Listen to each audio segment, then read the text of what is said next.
ভারতের শিক্ষার্থীদের জন্য অত্যন্ত গুরুত্বপূর্ণ একটি পরীক্ষা ন্যাশনাল এলিজিবিলিটি কাম এন্ট্রান্স টেস্ট বা নিট। স্নাতক পর্যায়ে মেডিকেল কলেজে ভর্তির জন্য এই পরীক্ষায় লাখ লাখ শিক্ষার্থীর ভাগ্য নির্ধারিত হয়। অত্যন্ত প্রতিযোগিতাপূর্ণ এই পরীক্ষা নিয়েই এবার বেঁধেছে গোলযোগ। চলতি মাসের ৪ তারিখ নিট পরীক্ষার ফল প্রকাশের পর প্রশ্নপত্রে ভুল থেকে শুরু করে প্রশ্ন ফাঁস ও জালিয়াতির অভিযোগ উঠেছে।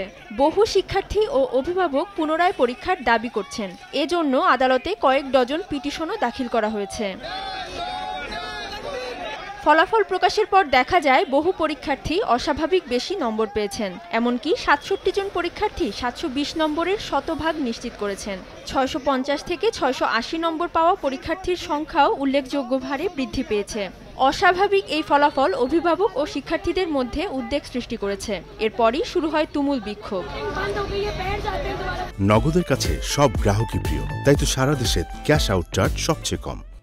পরীক্ষা কমিটি এনটিএ অনিয়মের অভিযোগ প্রত্যাখ্যান করলেও বিহার পুলিশ প্রশ্ন ফাঁসের অভিযোগে তদন্ত শুরু করে। গত ১০ মে ৪ শিক্ষার্থী সহ ১৩ জনকে গ্রেপ্তারও করা হয়। এরপর ১৫ জুন পুলিশ মামলায় জড়িত সন্দেহে আরও ৯ পরীক্ষার্থীকে নোটিশ পাঠায়। এদিকে বিতর্কের মুখে ভারতের সুপ্রিম কোর্টের এক শুনানিতে মাত্র ১৫০০ শিক্ষার্থীর পুনরায় পরীক্ষা নেওয়ার কথা জানিয়েছে দেশটির জাতীয় পরীক্ষা কর্তৃপক্ষ। বৃহস্পতিবার এক সংবাদ সম্মেলনে কেন্দ্রীয় শিক্ষামন্ত্রী ধর্মেন্দ্র প্রধান জানিয়েছেন, ছাত্রছাত্রীদের ভবিষ্যতের সঙ্গে কোনো আপোষ করবে না সরকার। পরীক্ষা নিয়ে চলমান অভিযোগ সামনে এনে বিজেপি নেতৃত্বাধীন জোট সরকারের ওপর লাখ লাখ শিক্ষার্থীর স্বপ্নের সঙ্গে বিশ্বাসঘাতকতা করার অভিযোগ এনেছে বিরোধীরা।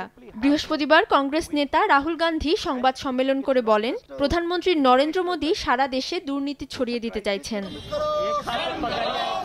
অথরা শ্রেয়সী অথই, সময় সংবাদ।